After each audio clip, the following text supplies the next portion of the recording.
Hi, everybody. This is Anais Salas with Living Lessons Library, and I am thrilled to pieces to bring you a little time and an interlude with one of the most exciting minds, I think, certainly of my generation. I've been following his work for a long time, and I would have to say that Dan's work supports the science of the spiritual technology that most of us are now finding ourselves using and trying to become more fluent in.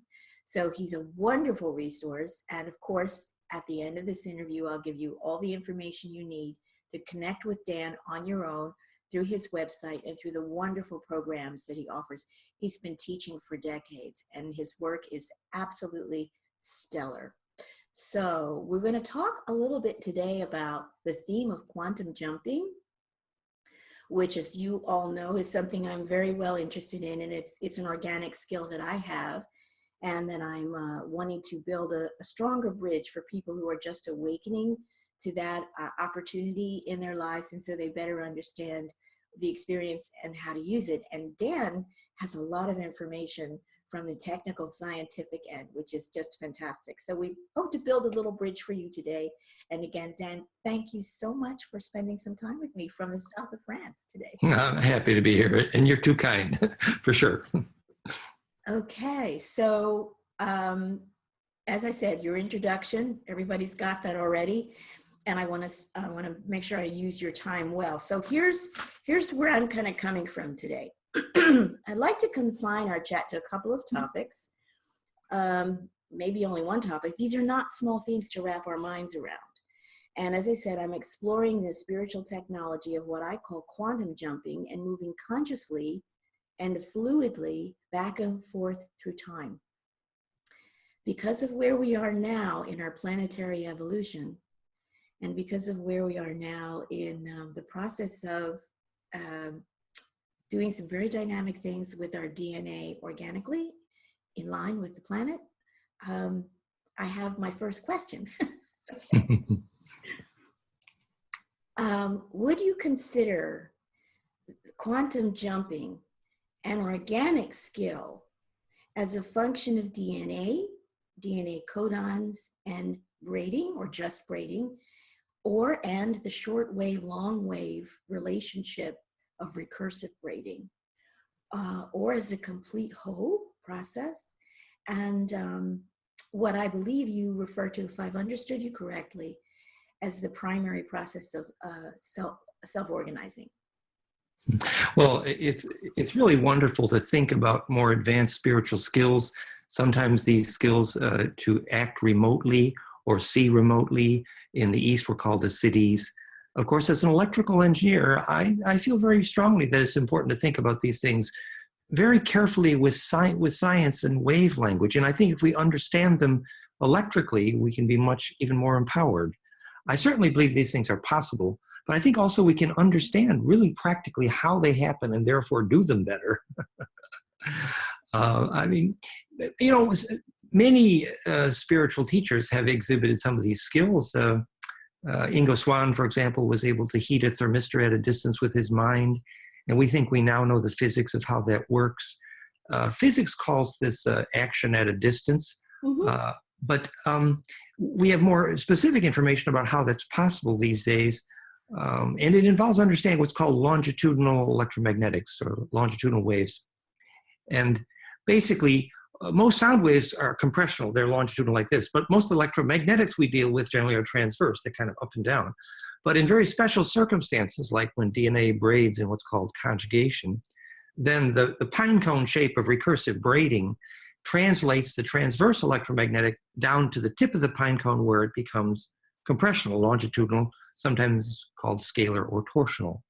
And we all know that that's the bioactive effect, that bioactive healing. Of course, Therify.net and other longitudinal wave fractal field technologies we use all involve understanding this. Tom Bearden talked about it a great deal. So what we know, that a longitudinal electromagnetic wave goes faster than the speed of light, and if it crosses at a distance in what's called a conjugate pattern, like, for example, an Earth magnetic line at a cross point, what the Indians would call a sacred four-wave, well, it's four-wave mixing in physics, but the four directions. Then the longitudinal electromagnetic can re-emerge into transverse and therefore heat containing. And that means action at a distance, remote plasma containment, how Ingo Swann lit a flame with his mind through a Faraday cage, which is longitudinal waves will do that. And that's how Bonpo masters and Cherokee initiates are tested to be able to light a flame with their mind. And that's how I work. That's the basis of my work. And I think part of the reason I feel it's genetic, it's a genetic precursor in my life, because I am, genetically, I'm the 4 directions. Well, good. Well, right. And you know, and when if you're braiding a ponytail, you line things up, cross, and then embed the cross in a longer cross. And each time the waves cross accurately, they have the potential to do what's called 4-wave mixing or phase conjugate or implode. The visual is pine cones kissing noses, and that creates perfected embedding. And this fits perfectly the physics language of embedding. They call it entanglement or quantum tunneling. But the key is to understand how that creates longitudinal electromagnetics and what that means for enabling psychokinesis. For example, you know, the Therify plasma healing system works better if it's placed where magnetic lines cross, in the same way labyrinths do, and in the same way Cozy Rev mirrors do for telepathy, because at the magnetic line crosses, you have the potential for that embedding into the longitudinal electromagnetics. The same way that you could design the effective burial ground or place for birth or death, actually. That's a beautiful element of your explanation, because if someone, and we're all designed differently genetically, that's the beauty of our diversity, biological diversity on this planet, which I adore, our living lessons library that we have opportunities to use some of our external resources to move us into an alignment that can spark these processes organically and make it easier to do, make it easier to experience and integrate. So it's really helpful to let people know that they can find spots where they live.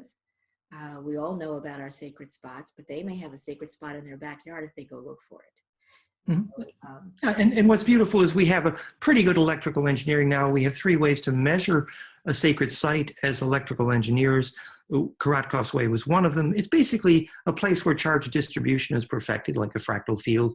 And he found that by tracking the Kogita, where they're able to make phone calls to ancestors. And we kind of know what that means now, that's actually a rose petal shape, charge distribution efficiency, that sort of thing.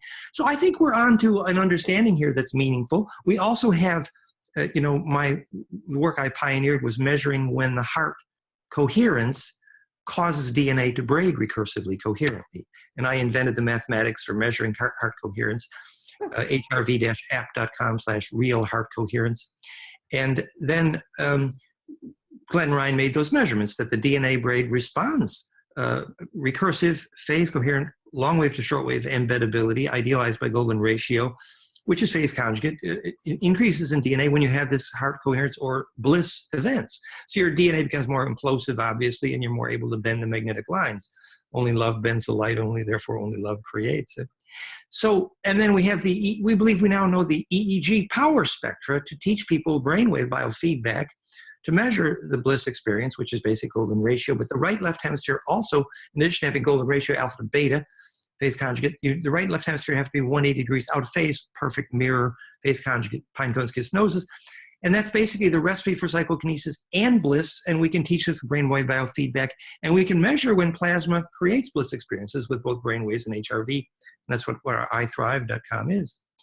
But your question goes to something more than that. It goes to the nature of time. And, you know, when you're sort of saying time travel here, physics has some pretty specific ideas about what that is, actually. First, I would say it's important to understand what time is, that time is defined only by charge rotation. It's important to know that. And so when you see things that time speeds up or slows down, what you mean is your sampling rate on charge rotation has changed, your blink rate. So charge rotation is time, in the same way that charge rotation is also stores inertia, and that's called mass. It's the only definition of mass and time. So when physics talks about time reversal, or going backwards in time or time travel, they have done that a lot in phase conjugate mirror literature, phase conjugate optics. And basically, it turns out that, as I've mentioned many times, from the physics perspective, you can only go backwards in time to increased order. And the term for that is negentropy. So that actually you couldn't return to something, you take something back to the past with greater disorder, only with greater order. The old joke being you could time reverse rusted steel to unrusted, but not the reverse. So negentropy and time travel and time reversal have a lot to do with each other. So there's some very great limitations on time travel that have to do with always returning to a state of greater order. There's even some metaphor in there in Jodie Foster and context and all that. Well, I'd like to jump in here and say that the premise from which I am talking to people about the process of quantum jumping is exactly that, only I call it that it is our organic and bliss embedded way to heal broken hearts. Mm-hmm. So we are able to go back and travel through time and take the order of where we are now in our changing electromagnetic charge. We gain greater charge. I explain to people how to do that as a co-creative principle. I teach a course on that. But then when we travel back through time, I like people to appreciate what it is that the greater intelligence and organization of life that we live in is leading us toward. And when we go back and we experience the opportunities through, as you said, a reorder, a higher order of organization, we actually then can unrust steel, when we can unbreak our hearts, and then come back into where we are in this life, we come back with enormous potential, electromagnetic potential. I think we're really in agreement here, and it's clear that once we know that there is a very specific hygiene, increased charge in your lifestyle and environment, food, and your yoga, that you attract the charge, chi, orgone baraka, the grace, to have bliss and charge radiant moments. And it is from the leverage of those kind of moments that you can project your aura, and that's measurable, incidentally. Karatkov did that, measure where the aura goes after death, for example. And that enables you then to go back to find yourself as a child when you were wounded. And so I think our science is leading us to what that means, actually, and that's a lawful process. And that process is served by understanding there are some places that are better to do that from, and some states of mind, et cetera, et cetera. So yes, this idea of phase conjugation and longitudinal wave mechanics helps us understand lots of aspects of psychokinesis, and certainly healing, because healing is all about this rejuvenation and entropy. Yes. Thank you. I love that we're able to have this conversation. And, I'm coming from the, experiential, purely from the inside, no training, just like, boom, here it is. Here. Well, and what's beautiful here is it's good for us to, when we add a bit of science here, essentially when people have access to their own source of bliss, they will see the wave mechanics for themselves. So probably our best function here is simply to encourage people to do the hygiene to get to the peak charge states. And then they have their own, phone call to God. So it is about the hygiene, actually. Absolutely. So I have my routines, my habits that I have discovered along the way. And some of them actually are a result of having done a lot of backward time traveling and healing before I even came into this body. So I came into this body somewhat prepared, not quite as stupefied, I think is maybe what happened. But I talk to folks about the importance of diet, water, meditation, and I talk about sharing, that the impulse to share and to distinguish the impulse to share from the dynamic of give and take, because they are not the same. So it's beautiful. And what we're talking about as scientists here is specifically what is the most shareable wave, obviously fractal and rose-like. And being a shareable wave is identical with describing what is possible to take through death or into the lucid dream. And so I think we're in agreement on these things. We might say a bit further that, if we understand that what goes through death or what goes into a lucid dream or what goes into time travel is actually the ability of your attention to track a wavefront as it travels down a pine cone from the transverse to the longitudinal, and then is faster than light and kind of has this everywhere at once quality. It's called Alice in Barium Titan Allison Barium Titanate Land is the famous electrical engineering paper on the magic of phase conjugate dielectric fields. They're sort of everywhere at once. It's the beginning of studying the electrical engineering of the collective unconscious and the communion of saints, truly. But, how does that translate practically if you've told someone, if you can take your attention into the dream lucidly, then you will take your attention through death? So now how does an electrical engineer regard that issue of how your attention has been following the crest of a wave transverse, and suddenly your attention has to follow the compressional wavefront, which is moving much faster? It requires a place of leverage and stillness and a skill, actually. Yes. And it begins when you notice your aura is getting bigger and bigger and you feel things outside you as if they're inside your body. And eventually you realize you're tracking a much faster wavefront. And that's a quality of attention that's evolving. Yes, I agree. And it's something I try to encourage people to learn how to consciously, because my whole thing is like, we do some of this unconsciously, we do it by accident. What I believe our world requires of us now is to become conscious co-creators and stewards. And to do that, we have to step up to this next level of relationship. So I'm going to share you, I have one of your quotes that I totally love, but I'm going to share one of mine. And that is that I maintain that our changing angles of perception is because everything is information, everything is conscious, and everything is in relationship. And that consciousness and information in relationship lived through our electromagnetic charge organized by the heart is awareness. And from there, we can begin to choose our angles of perception and choose where and how we move through conscious relationship, including relationship to time, gravity, space, and who we are on the inside of our bodies. So that's my root assumption right now of life. Oh, no, I think that's beautiful, and it moves to a unified field kind of understanding. I would say, trying to even have the language a bit more electrical or rigorous. Physics knows that the unified field is made essentially of an infinite compressible media made of charge. Right. And that is the oneness that we say everything is information, everything's conscious. What we mean is that wherever charge creates wave interference, that's what we call both information and what we call mass. But it's interesting, there was this argument recently where they say, well, consciousness is everywhere.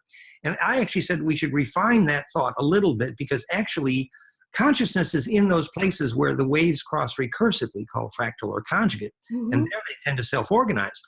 And conscious is not in those places where waves don't cross into a fractal. Actually, for example, an aluminum building with bad air and electrosmog, the charge in those spaces really can't communicate with the collective unconscious because of failure to embed. So consciousness is less so there than it is in a stone circle on a mountaintop. So when we say consciousness is everywhere, there's some limits to that situation. And the other thing about the nature of consciousness and reality as this big vortex, we say the vortex of rotating charge is called both mass and time. And so obviously we now understand more about steering tornadoes like John Dee did with the one that took out the Spanish Armada, or we know that ball lightning is very responsive to telepathy. That obviously tornadoes want to be steered because they want to be fallen in love with, actually. But what they don't want is to have their charge to bleed, which is to say, that's why it's a famous thought that tornadoes go out of their way to destroy metal trailer parks because this feels like pain to them, but they won't hurt a sacred stone circle because this feels like part of their body. Can I stop you there? Because I worked with a group of people this past summer when the United States East Coast was threatened by some artificially generated storm systems that were intended to be extremely destructive and were completely set on targets. And the group that I worked with, through meditation, we steered those storms away from their intended targets. I explained to people how to do it. And we moved them very, very gradually and safely up the coast and out to sea.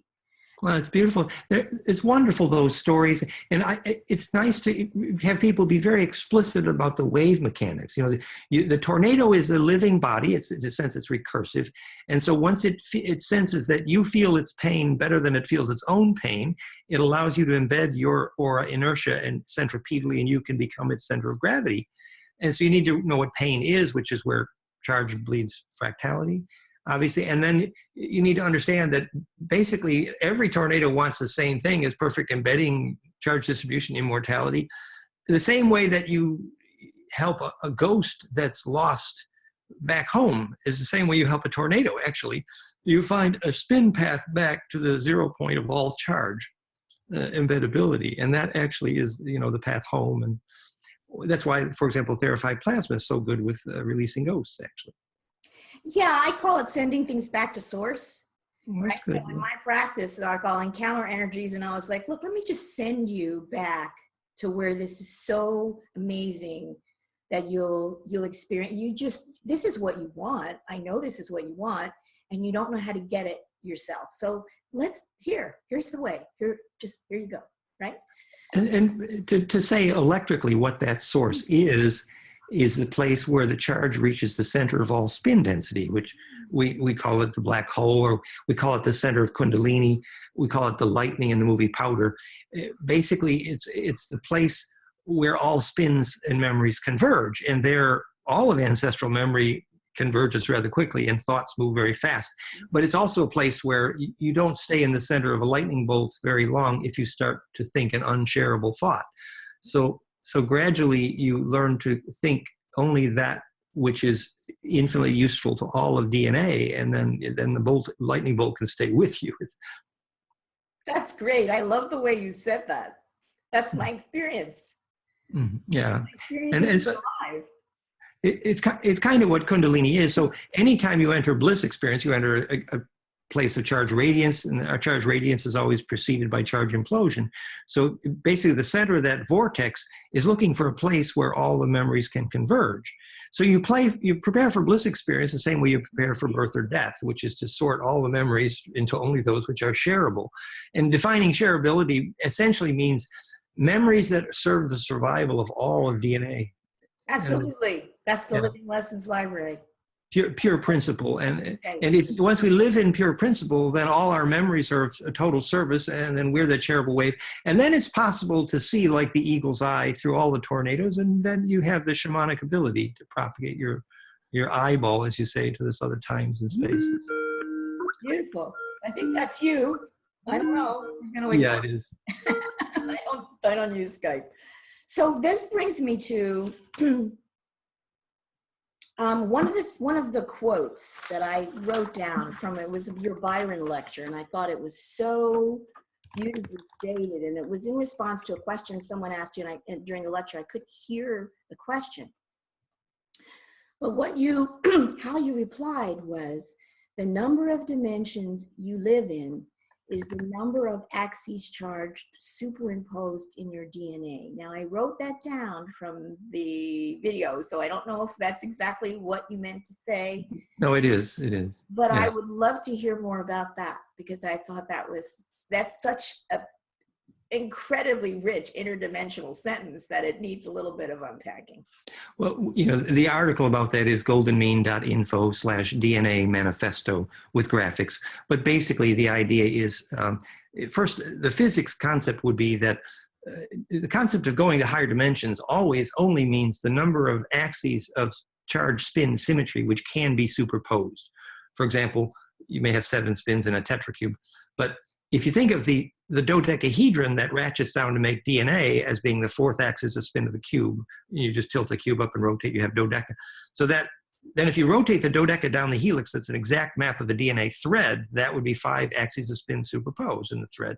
And that thread of DNA then is braid embedded 7 times into longer and longer envelopes until it becomes very thick, the long wave envelope, very thread string rope, fat rope. And so you have 7 spins outside, 5 spins inside. And that, of course, is the Anu, the sigil of truth, and many things, the geometry of the heart muscle, the Anu, the heart of hydrogen, and the heart of the sun, all that same slip knot. So the number of axes of symmetry that can be coherently superposed in your DNA is indirectly related to how long a wave can then embed, because the long wave coherence, and eventually you can feel magnetic lines the size of a planet. So that process of embedding shortwave into long wave phase coherent recursive braid embedding is the process by which long waves then can be locked into DNA, and then you can steer, as when Auntie Lorraine, the famous Aboriginal shaman, died in Australia, the songline of her family across the continent had a huge storm directly across that song line at her death. It was clearly a magnetic line that was directly embedded in her DNA from the millennia of walking the same song line, actually. That's an example of braid embed phase coherence in DNA. So that in that sense, the long wave is the next axis of spin superposed in long wave phase coherence. Eventually, you become a sun god. Right.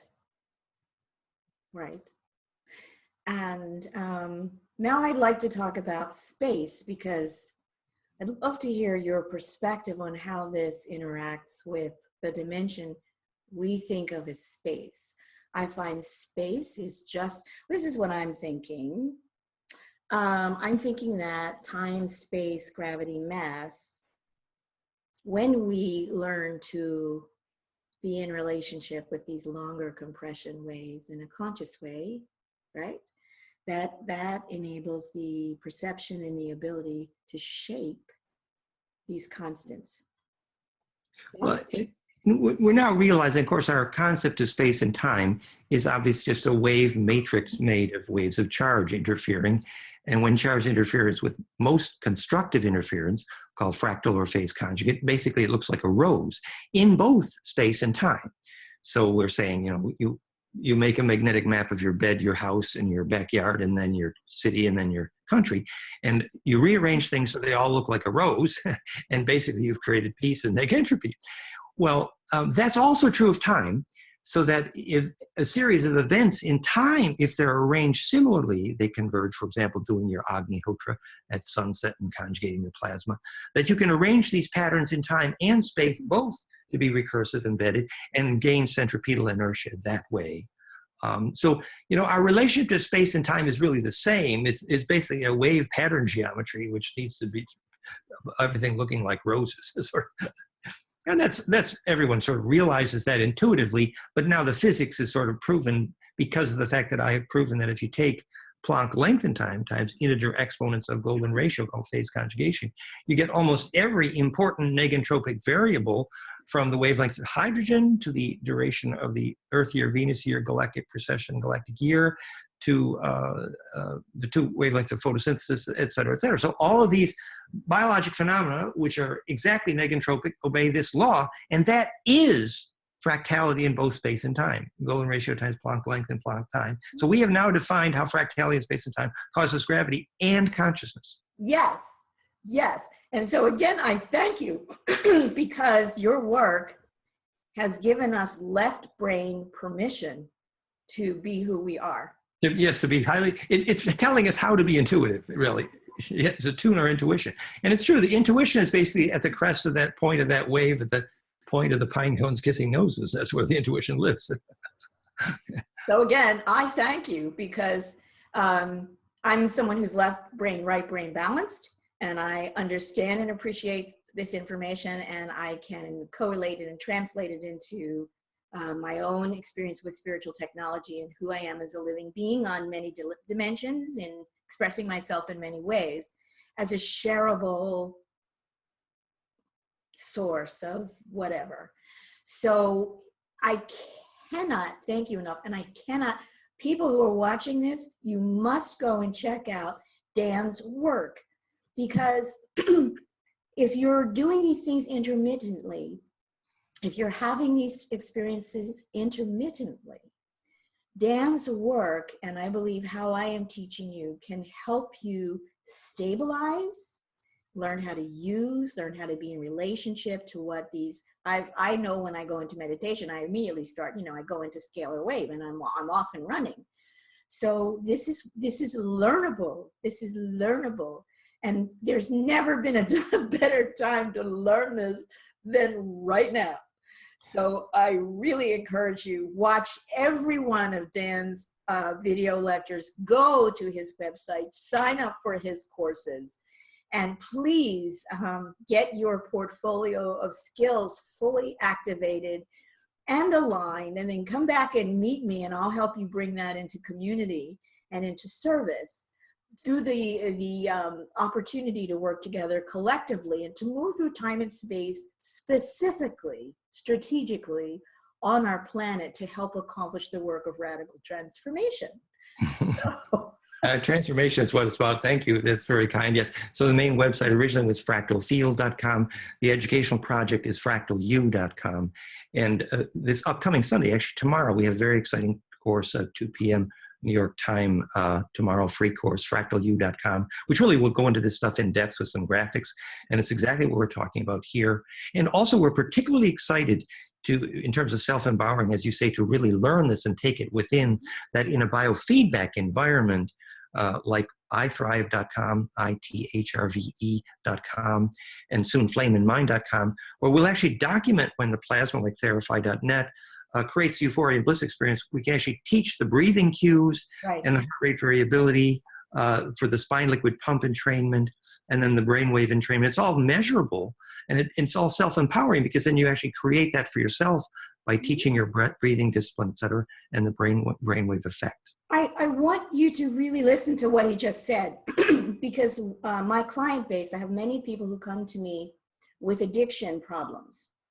And from my perspective, they're bliss deprived, and they're using external and non necessarily organic, and definitely not phase conjugational bliss triggers that don't last, and then eventually will cause the addiction process that will kill them, kill the body. So it's important, if you're working with me and if you're dealing with addictions of any kind, that you understand that it's a problem of non-implosive DNA, and that you need a way to generate this activity in your organic system. And, yeah, beautifully said. Yeah, thank you. And I would add, just again, sort of playing with the science on that a bit, that, you know, my teacher in brainwave biofeedback, Marty Woodkey, was the first to prove that on the same day you teach the alcoholic beer drinker how to make alpha frequencies in their brainwave with biofeedback, that's the day where the next drink of beer won't taste good, actually. And the physics is that the addiction was just a wrong turn on the right road to bliss. And actually what we know unconsciously and hopefully consciously is that access to bliss and charged radiance is the only way to get immortal. So we should admire our children for being willing to risk their lives to have a bliss experience. But then we need to teach them the science of how to get there, something other than sex, drugs, and rock and roll, but actually the hygiene for actual bliss.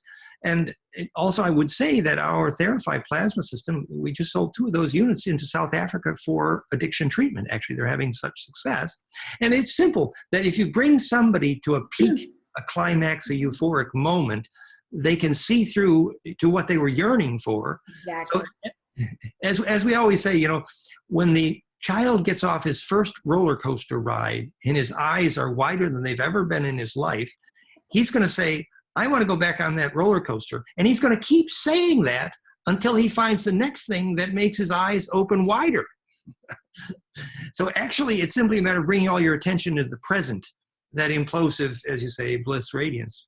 Absolutely. And so I think that's a really wonderful thing. And it's important for anybody who's listening to this to understand what's going, because one of the things I say in my work is that this amazing organization of life form that we have here, our human birthright is bliss.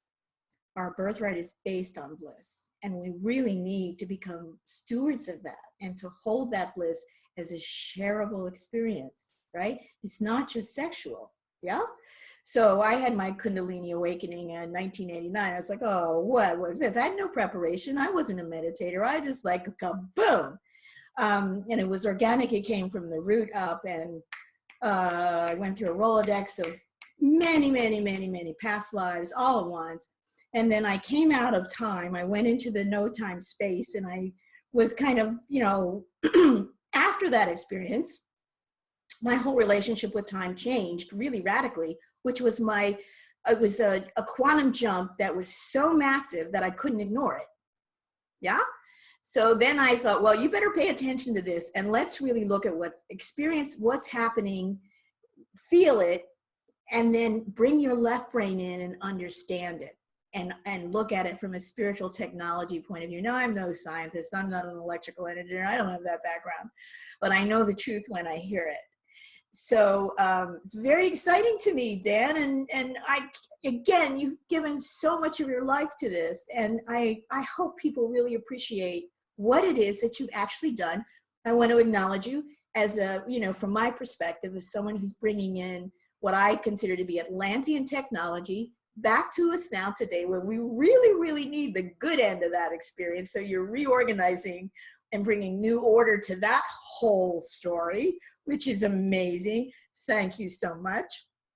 So, well, yes, we know that, I was taught by Itzhak Bentov, who wrote Stalking the Wild Pendulum on the Biomechanics of Kundalini. And my 30 years of Kundalini experience, we talk about at goldenmean.info/Kundalini and teach the psychophysiology. For example, not only can we measure the spine liquid pump capacitively of the Kundalini mechanism, we can actually measure Kundalini in the microwave, the ADP, phase conjugate frequency of the ADP, ATP. And basically, it's a flame that it's a communion of memory, and it can be treated as such. But there are great hygiene challenges, and you can be diagnosed as insane very easily. But if you understand the wave mechanics better, then it can be empowering. But it is a gift. But any kind of bliss is a gift, and wherever people are at, they can always get there. I mean, it always starts with the same hygiene, life force in your diet, and particularly in your breathing and in your environment, and learning to try to think only thoughts every day that are shareable. And you can tell if you thought thoughts that are only shareable all day, if when you go to bed at night, you can play your day like a movie run backwards and you don't have to interrupt. Then you can watch it passively and it's been digested by the collective. It's called sorting your memory. Just like you go to bliss like you go into death. Excellent, excellent. And that's why it's called Ekin stasis, ecstasy, charge stasis. Come to the still point of charge. Yes. Yeah, that's a great practice, and I do that practice in combination with being in touch with the core of the planet and the heart of her energy. So I review my day in that energy. That's the step that I take as part of my hygiene at night before I go to sleep. Beautiful, exactly right. Wow. And it's that heart of the earth and the heart of the sun. Those are places of reference. Excellent, excellent. So again, I want to thank you, Dan. I think I've covered the key points because again, I'm trying to frame this within the context of the quantum jump and why and how, and the beauty as a collective of understanding this in an individual way. Because when we do this individually, we go back and we are so beautifully able to reorganize ourselves. And it's the massive amount of electromagnetic charge we gain then sparks the next process. And it's an infinite process of expansion combined with compression. That's been my experience.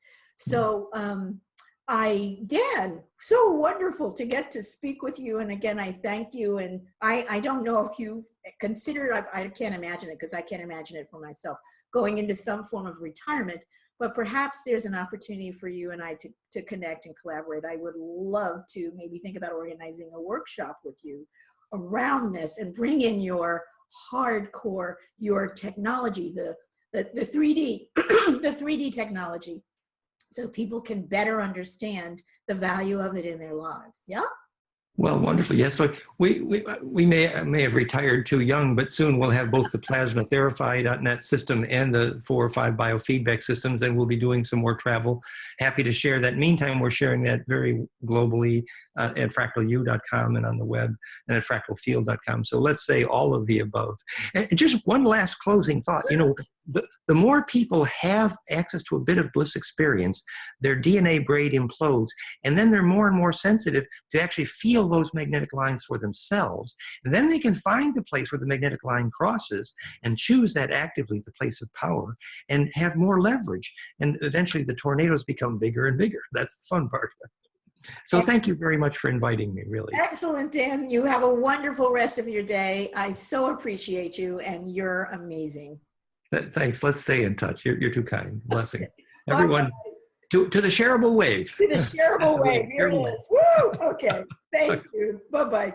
Bye-bye. Hi, so wasn't that a lovely chat with Dan Winter?